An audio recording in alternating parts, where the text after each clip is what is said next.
जय हिंद सभी को। मैं राहुल देसवाल आपका एक बार फिर से टॉप तक मैं स्वागत करता हूं। तो देखिए बच्चों, मैं आपको बहुत बड़ी दो ऑफिशियल अपडेट जो जारी हुई हैं उनके बारे में बताने वाला हूं। और साथ ही साथ मेरे भाई, जैसा कि आपको पता है, कल पटना में कमेटी के समक्ष ग्रुप डी के रिलेटेड और एनटीपीसी से रिलेटेड बहुत सारे बच्चे वहां पर गए थे। तो उनके सामने क्या उन्होंने मतलब जो भी उनकी मांग थी वो क्या रखी, तो उन मांगों के बारे में भी हम बात करेंगे। और साथ ही साथ मेरे भाई, जो आरआरसी ग्रुप डी में जो CCAA का मामला है, जो एक्ट अप्रेंटिस वाले हैं, उन्होंने जो अपना मामला रखा था वो मामला बताऊंगा क्या है, और उसके ऊपर मेरे भाई आरआरसी ग्रुप डी वालों ने क्या कहा है वो भी मैं आपको बताऊंगा। साथ ही साथ मेरे भाई, एनटीपीसी और ग्रुप डी में ईडब्ल्यूएस से संबंधित बड़ी खबर, जैसा कि बहुत लंबे टाइम से चल रहा है कि बच्चे परेशान है कि नया, कि भाई ईडब्ल्यूएस से रिलेटेड, कि भाई पुराना ईडब्ल्यूएस है तो क्या दिक्कत हो सकती है और क्या रहेगा और कैसे कैसे हमें कौन सा ईडब्ल्यूएस बनवा, मतलब कि कौन सा ईडब्ल्यूएस होगा जिससे कौन सा सर्टिफिकेट ऐसा होगा जो मान्य होगा जब आपका डीवी वगैरह होगा। तो उसके बारे में आपको सारी आगे बातें बताता हूँ। तो आइए जल्दी से आगे। बट उससे पहले एक छोटी सी बात, जैसा कि आपको पता है कि मेरी क्लास आ रही है रात 9 बजे संडे को, आईयू की एज की महा मैराथन। तो संडे की क्लास मेरे भाई लाजवाब से होती है, तो शुरू में ही क्लास में जुड़ जाएं। और साथ ही साथ हमारी ऐप पर 499 में इतनी बड़ी टीम बहुत ही बेहतरीन कोर्स आपके लिए लेकर आई है। तो मेरे भाई ऐप पर भी जुड़ सकते हैं। हमारी ऐप है TOP TAK, टॉप तक ऐप, ठीक है। तो आप यहाँ जुड़ सकते हो। तो देखिए, आ जाते हैं खबर के पास। खबर क्या है तो मैं आपको इसके बारे में बताता हूँ। देखिए यहाँ पर क्या लिखा हुआ है। सबसे पहले जो ये एक्ट अप्रेंटिस वाले हैं, जो कि जैसा कि इन्होंने कहा है, इन्होंने क्या डिमांड करी है, recent campaign over social media demanding employment in railways without writing the competitive examination is not feasible as per the apprenticeship act 1961 and several judgments by honourable supreme court. यानी कि अगर जो इनकी मांग थी वो क्या थी, कि जो एक्ट अप्रेंटिस वाले हैं उनकी मांग थी कि यार हमें सीधा ही सीधा ना भर्ती दे दी जाए, मतलब कोई पेपर वेपर नहीं देंगे हम। तो इसको इन्होंने कहा कि यार देखो, कि आपको मतलब कुछ परसेंट ये है कि आपकी सीटें फिक्स कर दी जाएंगी। वो सीटें कितने वो आगे बताता हूँ, बट आपको एग्जाम तो देना होगा। हाँ, आपके लिए एक अलग से कुछ सीटें रख दी जाएंगी कि भाई इन पर आपकी ही ज्वाइनिंग है, बट एग्जाम तो देना ही पड़ेगा। तो इन्होंने इन्होंने कहा क्योंकि यार ऐसा कोई तरीका, मतलब कि सुप्रीम कोर्ट ने भी कहा कि यार ये एक सही तरीका नहीं है कि आप डायरेक्ट ही भर्ती हो जाओ। तो इस पर इन्होंने कहा कि ऐसा नहीं हो सकता। फिर आगे क्या कहा है कि भैया, railway are already providing relaxation to such candidates in the RRC examination. मतलब भाई, इस तरह के कैंडिडेट्स को कहीं ना कहीं किसी तरीके से रेलवे ने रिलैक्सेशन दे रखा है, जैसे कि उनकी कुछ सीटें फिक्स कर ही रखी हैं, तो वो भी रिलैक्सेशन है, ठीक है। All are advised to avail the opportunity and not get misguided. तो मेरे भाई, उस अपॉर्चुनिटी जो मिली है आपको, एक्स्ट्रा सीट मिली है, उनका फायदा उठाओ, मिसगाइड मत हो। तो इस तरह से इन्होंने एक नोटिस निकाला है। आगे क्या कहा गया है उसको देख लेते हैं। देखिए, ये तो आपको अप्रेंटिस एक्ट के बारे में बता रखा है कि है क्या, तो इसकी इतनी वो नहीं है। मेन ये है कि zonal railway can engage apprentice from 2.5% to 10% of the strength of the establishment and south central railway. यानी कि अगर मेरे भाई जोनल रेलवे चाहे तो 2.5% से 10% तक अप्रेंटिस के जो बच्चे हैं वो एक्स्ट्रा भी रख सकती है, डायरेक्ट रख सकती है वो, परंतु वो टेम्परेरी है, यानी उन्हें कभी भी हटाया जा सकता है। कुछ होते हैं ऐसे टेम्परेरी रख लेते हैं, तो उन्हें कभी भी हटाया जा सकता है। तो इतना वो कर सकते हैं, कभी भी रख सकते हैं, ठीक है। कितने? 2.5% से 10%। बट हाँ, अगर आपको परमानेंट चाहिए तो परमानेंट के लिए देखिए यहाँ पर ये वाली जो लाइन है बहुत इंपॉर्टेंट है।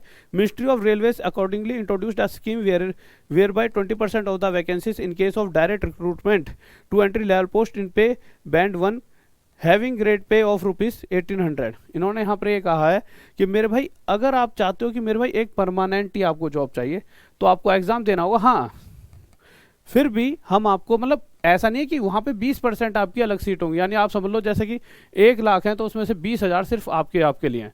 तो आप समझिए आपकी कहीं ना कहीं कट ऑफ भी कम जाएगी, क्योंकि आपको चीज़ें बहुत सी पहले भी आती हैं। तो इतना वो आपके लिए कर रहे हैं, ठीक है। अब नीचे आते हैं तो यहाँ पर क्या लिखा हुआ है, देखते हैं। In Southern Central Railway 97 act apprentice had qualified and got appointed against CN02 2018 in the common recruitment exam held in 2018। जो एग्जाम 2018 में हुआ था उसके बेसिस पर भी मेरे भाई बहुत सारे अप्रेंटिस वाले बच्चों को लिया गया है, बहुत सारे बच्चों को। इसके बाद the demand of the apprentice for appointment in the railway without undergoing the prescribed recruitment process which all other candidates are required to undergo is not feasible, कि भैया कि तुम सिर्फ पेपर ना दो और सारे बच्चे पेपर दें, तो ये एक सही वो नहीं है तरीका, कि मेरे फिजिबल नहीं है, कि इसको ऐसा मतलब सोचना ऐसा अजीब सा लगता है। तो इसको इन्होंने कहा कि वो फिजिबल ही नहीं है, तो इसीलिए ये चीज़ नहीं हो सकती कि भाई तुम पेपर ही ना दो और सारी दुनिया पेपर दे। हाँ, आपके लिए अलग से एक्स्ट्रा सीट फिक्स कर रखी है। All courses completed at apprentice are hereby advised not to be misguided by any claims to the contrary and focus on the forthcoming examining। वो कह रहे हैं कि भैया इस तरह की मिसगाइड मत हो इस तरह की चीज़ों में कि इधर उधर अपना टाइम वेस्ट करने से बढ़िया अपनी पढ़ाई करो, अपना जो एग्ज़ाम आने वाला है उसकी तैयारी करो। अप्रेंटिस वालों से बात कही है, ठीक है। और फिर भी अगर आपके दिमाग में है कि यार, ये आखिरी लाइन कह रही है कि दिमाग में कुछ भी ऐसा है कि नहीं, हाँ आपके लिए कुछ ऐसा है, कोई ऐसा सजेशन कि कुछ आपको सुझाव, जैसा आपके मन में ये है कि यार ये चीज़ें चेंजेस होने चाहिए, कि यार कि चलो हमारे लिए कुछ ऐसा ऐसा तो कर दो, तो ऐसा कोई आपके दिमाग में कोई भी पॉइंट है, जो भी अप्रेंटिस वाले हैं वो क्या करेंगे, CHAIRMANRRCSCR@gmail.com, इस पर, ये मैंने साफ लिख दिया है, थोड़ा यहाँ पे दिख नहीं रहा होगा, इस पर आप मैसेज कर सकते हो। आपको क्या लिखना होगा, नेम लिखना होगा, अपनी यूनिट ट्रेंड लिखनी होगी, ईयर लिखना होगा, ट्रेड लिखनी होगी, रजिस्ट्रेशन नंबर या रोल नंबर या ईमेल आईडी, मोबाइल नंबर, और ग्रीवेंस की आपको मतलब कि कहाँ पर दिक्कत है, कि क्या आप उसमें बदलाव चाहते हो, कि यार कि ठीक है कि कुछ ऐसा हो जाए, ठीक है, तो ये कर सकते हो। तो इस तरह से आपको एक सुविधा और दी गई है, तो अपना ये भेज देना। साथ ही साथ हम अगले वाले उस पर आते हैं, देखिए। और मेरे भाई इसका टाइम मेरे भाई बहुत कम है, तो जल्दी से जल्दी भेज सकते हो अपने घर से ही, ठीक है। आ जाइए, अब हम बात करते हैं मेरे भाई किसके बारे में, ये हमारा EWS वालों के बारे में। अब इसके अंदर क्या है, देखिए मैं आपको वैसे थोड़ा सा पढ़ के बताता हूँ, मैं मोटा मोटा बता दूंगा कि इन्होंने कहा क्या है, कि EWS वालों के लिए क्या रहेगा, बट फिर भी बता देता हूँ। The RRB Mumbai is in receipt, इसको थोड़ा बड़ा कर देते हैं, लीजिए, ठीक है, आ जाइए, ठीक है। देखो, तो RRB Mumbai is in receipt of your application dated 21/01/2022 in which you have asked for certain information related CN number 01/2009 for the post of NTPC item wise information is furnished as under. तो 1 और 2, EWS certificate of current year having validity period valid not expired shall be considered acceptable on each occasion, यानी कि आपका expire नहीं होना चाहिए, यानी कि आपको पता है EWS का क्या है, 1 साल के लिए मान्य होता है। अब 1 साल के लिए EWS सर्टिफिकेट मान्य है, तो आपको कहीं ना कहीं नया ही बनवाना होगा, यानी जब भी आपका DV होगा तो जिस भी साल होगा उसी साल आपको नया बनवाना ही होगा। इन द एंड इन्होंने पूरे इसके अंदर एक शब्द में अगर मैं कहूँ तो आपको नया बनवाना होगा, ठीक है। बट आगे चलते हैं, वो जो पटना में जो बच्चे गए थे कमेटी के सामने, उन्होंने इस मांग को भी वहाँ पर रखा है कि भाई ऐसे नया बनवाते रहेंगे तो कितना मेहनत करनी पड़ेगी, हर साल जाओ फिर नया बनवाओ, भैया कब होगा पे मतलब पता लग रहा है कि DV आ रहा है अगले साल, ठीक है, फिर इस साल ही बनवा रहा है, फिर अगले साल बनवाओ, ऐसे तो बच्चा परेशान हो जाएगा ना। तो इस मुद्दे को आगे रखा गया है, ठीक है। तो देखिए यहाँ पे लिख रखा है, let it be last date of application और DV और ज्वाइनिंग, डॉक्यूमेंट वेरिफिकेशन डेट हो या ज्वाइनिंग की, the EWS certificate having validity corresponding to the year, उस साल की उसकी वैलिडिटी होनी चाहिए, of the year of event, ठीक है। लास्ट डेट ऑफ एप्लीकेशन और DV शैल बी एंश्योर्ड।